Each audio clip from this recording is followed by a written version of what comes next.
नमस्ते, मेरा नाम यश अडवाणी है और मैं सॉलिटेड एक्सचेंज मशीन से हूँ। आज हम समझेंगे कि एक हमारे इंडस्ट्री की एक बहुत बड़ी दिक्कत रही है। हम हमेशा ऐसा सोचते हैं कि मशीन है तो उसके अंदर मेंटेनेंस निकलेगा, मशीन है तो उसके अंदर ब्रेकडाउन्स आएंगे और मशीन है तो उसके अंदर रेगुलर बेसिस पे मेंटेनेंस चार्जेस निकलेंगे, मशीन चलेगी तो निकलेंगे। ये एक हमेशा से हमारी एक सोच रही है। पर हम सॉलिटेयर में एक चीज इसके ऊपर फोकस करते हैं कि कैसे हम ये खर्चा कम से कम कर सकें और कैसे हम इसके ऊपर आपका पैसा बचा सकें। हमने ये सोचा कि जो खर्चा आपका यहाँ पे बचेगा वो आपका शेयर प्रॉफिट है। तो इसके अंदर हमने काफ़ी सारी चीज़ें ट्राई की। हमने कुछ पार्ट्स चेंज किए, हमने इसके अंदर कुछ सपोर्ट्स बढ़ाए, हमने एक सेंटर सपोर्ट डाला। हमने ये सब ट्राई करने के बाद रियलाइज़ किया कि हमने इसके अंदर कुछ 5-10% हमने खर्चा बचा पाए हैं। हम 5-10% इसके अंदर आपका वाइब्रेशन कम कर पाए हैं। फिर हमने रियलाइज़ किया कि इसके अंदर हम शायद बेस से मशीन को कुछ इस तरीके से वर्क करें ताकि इसके अंदर खर्चा हमारा बच सके। और तो हमने आपको एपॉक्सी करके दे दी, जिस वजह से आपका ओवरऑल खर्चा वहाँ पे बचने लगा। फिर भी ये रियलाइज़ किया कि कुछ मिसिंग है इसके अंदर। हमारी R&D टीम इसके ऊपर लगी रही, समझते रहे कि हम कैसे इसको एक और कट डाउन कर सकें। फिर एक दिमाग में आया कि जो हमारा बेस है, जो हमारी वॉल है, कैसे हम उसके ऊपर वर्क करें ताकि मशीन के अंदर वाइब्रेशन कम हो सके। हमारी R&D टीम काफ़ी टाइम तक लगी रही कि हमें कैसे ये मेंटेनेंस कॉस्ट कम करना है। अब वो मेंटेनेंस कॉस्ट ये देख रहे थे कि हम पार्ट्स भी घस रहे हैं, हम ये भी देख रहे थे कि ब्रेकडाउन भी हो रहा है। हमें ये रियलाइज करना था कि कैसे इसको ओवरऑल कम करें।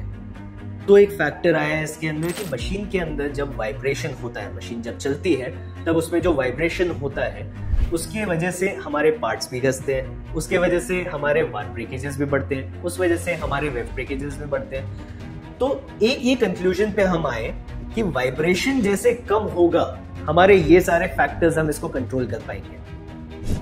तो अब इस पे बड़ा क्वेश्चन आया कि हम मशीन की वाइब्रेशन कैसे कम करें।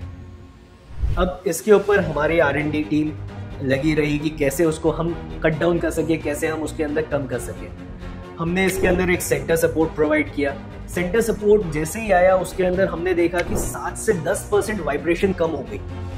फिर भी हमें लगा कि हम उससे खुश नहीं है, हमको और वाइब्रेशन कम कर दिए। हमें इसके अंदर एक की चीज निकली जिसके थ्रू हमें ये पता चला कि हम ओवरऑल मशीन का वाइब्रेशन कम कर सकते हैं। अब तक क्या हो रहा था कि जो मशीन की बॉडी है, जो उसका फ्रेम है, वो 6 इंच का यूज किया जाता था। तो हमने रियलाइज किया कि वो 6 इंच से अगर हम उसे 9 इंच पे ले आएंगे तो मोटा मोटी 25 से ज्यादा % का वाइब्रेशन बच सकता है। तो हमने पहली चीज़ ये की कि मशीन का जो फ्रेम था उसको 9 इंच पे कर दिया। 9 इंच पे करने के बाद वो मशीन को हमने सीधा फर्श पे रख दी, जो बैलेंस फर्श पे नहीं थी, और उसके ऊपर हमने मशीन चालू कर दी 500 RPM।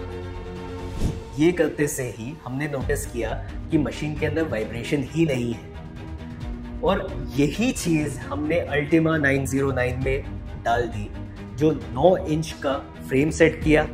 हमने उसके साथ सेंटर सपोर्ट किया, उसके साथ जो बेसिक हमने पार्ट्स के अंदर प्ले किया था वो भी किया। ये करते हुए मोटा मोटी मैं आपको खुशी के साथ बोल सकता हूँ कि हमने 30 से 35% वाइब्रेशन कट डाउन किया। और उसको वाइब्रोमीटर पे जब चेक किया तो फाइनली वो खुशी हमको मिली जो हम हमेशा से चाहते थे कि हमारा वाइब्रेशन कम हुआ। जब हमने देखा कि वो वाइब्रेशन कम हुआ, उसके बाद वही मशीन को काफ़ी टाइम तक रन करके हमने ये नोटिस किया कि उसके अंदर जो उसके ब्रेकडाउन ऑफ पार्ट्स थे वो कम हो गए, जो उसके अंदर हमारे वार्प और वेव ब्रेकेजेस थे वो मेजरली कट डाउन हो गए, जिस वजह से हम आपको वही चीज़ दे पाए जो आप हमेशा से चाहते थे। फॉल्टलेस कपड़ा एट बेटर RPM हम वो अचीव कर पाए। जनरली कंप्लेंट्स को कंप्लेंट्स के जैसे लिया जाता है, पर सॉलिटेड एक्सचेंज मशीन पे हम कंप्लेंट्स को अपॉर्चुनिटी के जैसे ट्रीट करते हैं कि कैसे आपकी कंप्लेंट्स हम अपने R&D डिपार्टमेंट तक दे सके, ताकि उससे हम लोग फ्लॉलेस कपड़ा बनाने वाली मशीन्स हायर RPM पे लेके जाने के लिए हम उत्सुक रहते हैं, कैसे हम आपको वो दे पाते हैं। Thank you for your support, thank you for your complaints, ताकि हम वो कंप्लेंट्स से खुद को और आपको साथ ही साथ ग्रो कर सकें। ऐसी ही इंफॉर्मेटिव इन्फॉर्मेशन के लिए सॉलिटेयर पे बने रहिए। Thank you.